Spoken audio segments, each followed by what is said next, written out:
litti dabarsuu dadhabuu hime. Manni maree tasgabbii fi nageenya gamtichaa akka jedhutti fonqolcha mootummaa eebila 11 bara 2019 hordofee biyyattiin bulchiinsa mootummaa siiviliin hoogganamu hundeessuu hanqattee jedhe. Manni maree tasgabbii fi nageenya gamtaa Afrikaa hokkara lubbuu namootaa nagaa akka darbuu fi miidhamni qaamaa akka qaqqabuuf ka'umsatee balaaleffate. Kana malees manni marichaa dura taa'an koomishinii gamtaa Afrikaa qooda fudhattoota Sudaan keessa jiran IGAD fi koomishinii mirga namummaa qindeessuun wixineen ta'ii bara 2019 lubbuu namaa dabarsee qorachuuf hundaa'e mana marichaatiif akka dhiyaatu gaafateera. Mormiin humna waraanaa aangoo fudhate kana irratti bahame magaalaa Kaartum keessatti guyyaa sadaffaaf itti fufee jira. Gama biraan ministeerri muummee Abdallah Hamdok kan aangoo irraa kaafaman mana Jeneraal Abdul Fattah al-Burhaanii gara mana isaaniitti deebi'aniiru. Kana hordofee ministeerri haajaa alaa US Anthony Blinken bilbilaan dubbisuu isaanii himaniiru.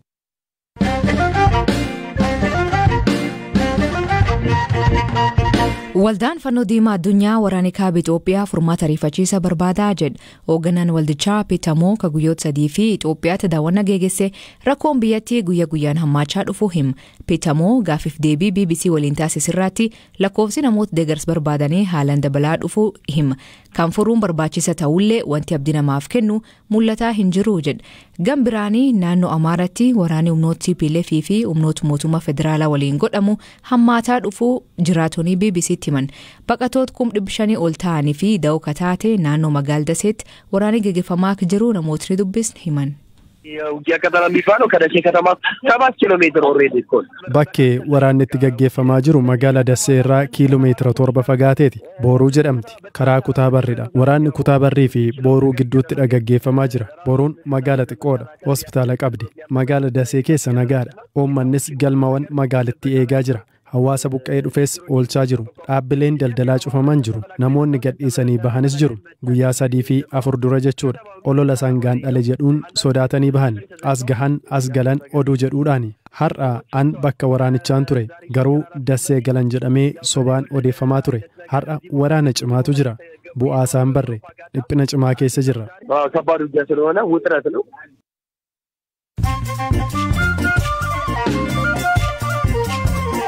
Dhaggeeffattoonni ammoo gabaabaa addunyaa isanii dhiyeessaa jalqabaanii Nigeeriyaatti poolisiin namtichi sababa biyyummaatiif jecha gurguraaf of dhiyeessee to'annoo jala oolche. Ajajaan poolisii Islaamaa ka Hizba jedhamu Haarun Ibn Sinaa namtichi kun to'annoo jala oolfamuu BBCf mirkaneessuun gochi dargaggoon kun raawwate amantaan dhorkamuu hima. Haalli ati keessa argamtu hagam cimaa ta'ullee of gurguruu yaaluun hin dandeettu jedhe. Keenyatti barattoonni Premier League daawwachuu dhowwan kutaa ciisisaanii gubuun gabaafama. Barattoonni barumsa sadarkaa lammaffaa kunneeni tapha Liverpool fi Manchester United daawwachuu dhabuun yakka kan hojjetan. Akka miidiyaaleen biyyattii ibsanitti ammaatti barattoonni 4 qabamanii dhimmi isaanii ilaalamaa jira. Manni murtii olaanaa gamtaa Awurooppaa Poland guyyaatti adabbii $1 miliyoona akka kaffalan ajaja. Polandii fi gamtaan Awurooppaa jijjiiram dhimma murtiitiin wal qabatan irratti wal guufatan. Mootummaan Poland adabbii kaffaltii kaa'uun fudhatama hin qabu jedhan. Hojjettoonni McDonald magaalota Ameerikaa 12 keessatti miidhaa saalqunnamtii erga mormuun hojii dhaaban. Dhaabbatichi garuu koomisaan dhiyeessan kana xiyyeeffannoo itti kennuu dhiisee jedha.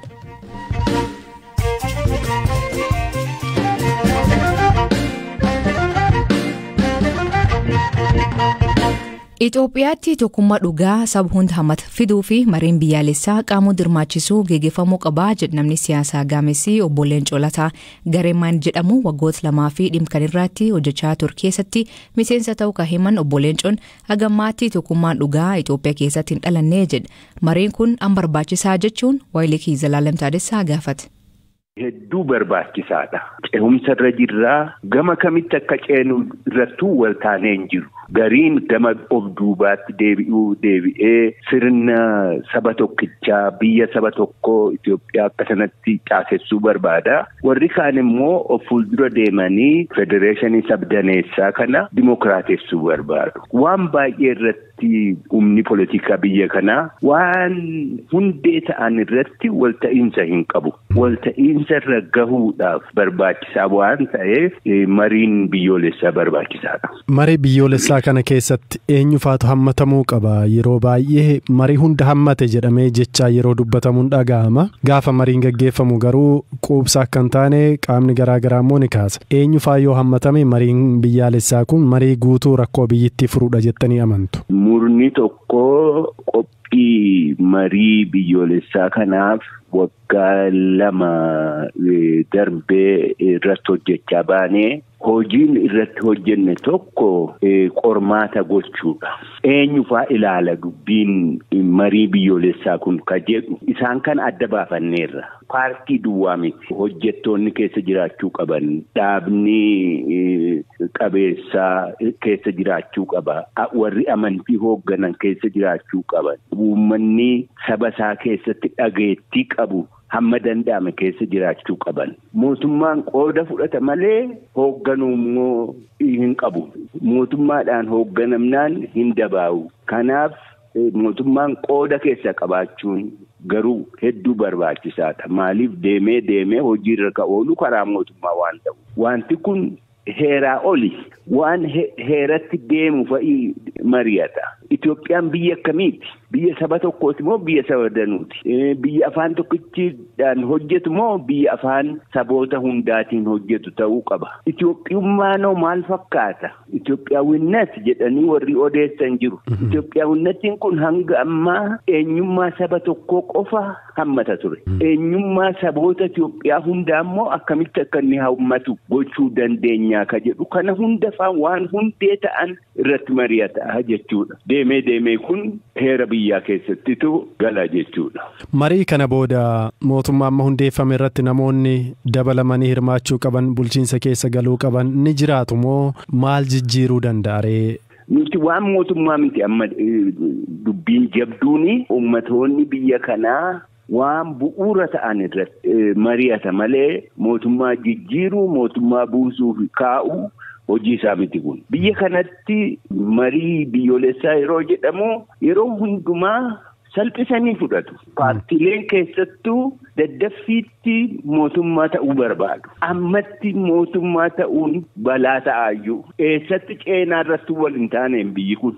Jijjiirama duraan turerraa adda inni amma keessa jiru. Jijjiirama bu'uuraa fiduutu irra jira. Isin akka nama siyaasaatti akkasumas poolitikaa Itoophiyaa kana waggaa dheeraa akka nama keessa turetti tokkummaa biyyaalessaa Itoophiyaa kana akka uummataatti akka biyyaatti yeroo ilaaltan isin yaaddessaa?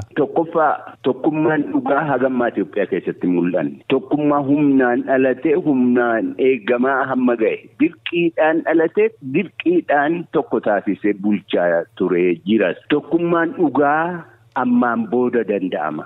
Marii kana keessaa tokko kan inni itti baasu akkamitti Itoophiyaa saboota Itoophiyaa tokko taasifnaa, tokkummaa isaanii immoo akkamitti tiksinaa ka jedhu irratti mari'ateeti.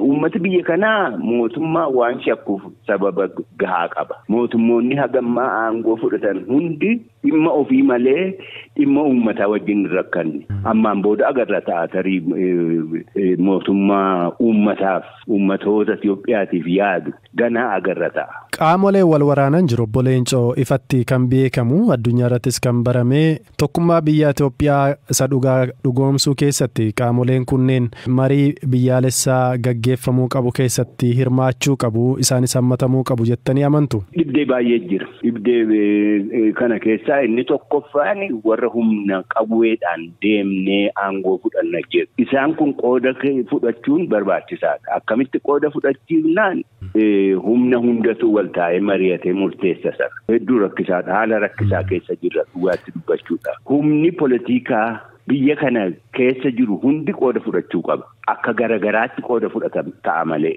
Kanaaf dhibdeen guddaan tokko jiru warra qawweedhaan deemaa jiru kana.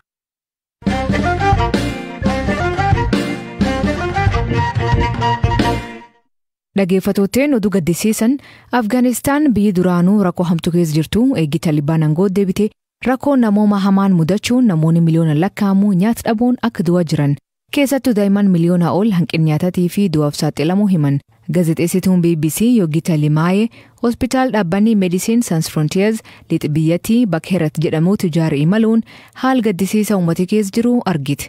Daa'imman nyaata gahaa argachuu dhabuu fi hospitaal kan keessatti yaalamaa jiran 5 keessaa tokko du'uu himti.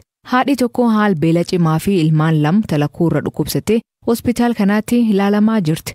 Huqqinnaa fi haal isaan keessa jiranii fi ilaan laaluun nam sodaachisa. Dhukkubbii isinitti dhaga'amutu anis akkasuma natti dhaga'ama. Rakkina ani yoo isa ilaalu keessa darbe sirriitti kan beeku Waaqayyo qofa. Daa'imman kiyya lamaan sababii dhabinsa maallaqaaf du'aaf saaxilamanii jiran. Haadhi kamuu daa'imman isaanii haala dhiphina kana keessatti arguu hin malan. Kanaaf akka haadholiin biroo dhiphina kana keessa hin galleef addunyaan warra Afgaanistaan akka gargaaran hin gaafadha. Abbaan isaanii akkuma lammiilee Afgaanistaan miliyoona lakkaa'amanii hojii dhabee manjira. Magaal heeratiin alaatti namoonni garii sababa beelti cimtee fi daa'imman isaanii nyaatitti barbaaduuf waan hin yaadamne hojjechaa jiran. Maatiin tokko daa'im xiqqaa eegee dhalattee ji'a muraasa bultee waan nyaatan argachuuf gurguratti. Ijoolleen kiyya biroon beelaan du'aaf saaxilamaniiru. Kanaaf intala tiyya gurguruuf dirqame. Kun akka malee isi gaddisiisu himti. Gaddeen jira akkamiin hin gaddine daa'ima kiyyadha. Garuu osoo filannoo biraa qabaadhee naaf wayya. Abbaan warrisii duraanii hojii laf qulqulleessan hojjechaa ture. Ammoo sulle jalaa oma hin argatamu. Akka malee beelofnee jirra. Daakuuf zayitii mana hin qabnu. Homaa hin qabnu. Intalti tiyya gara fuulduraatti jireenyi ishee maal akka ta'e hin beektu. Sababan gurgureef waan itti dhaga'amu hin beeku. Haa ta'u malee filannoo kana filachuun qaba ture. Yoo daa'imni kun guddatee miilan deemuu barate namichi bitatu dhufee fudhataa jedhan. Isii bitachuu fi $500 kaffaluu qabu keessaa walakkaa maatiif baasee jira. Kun ji'ootaaf maatii kan gargaaruu dandeettii jedhan.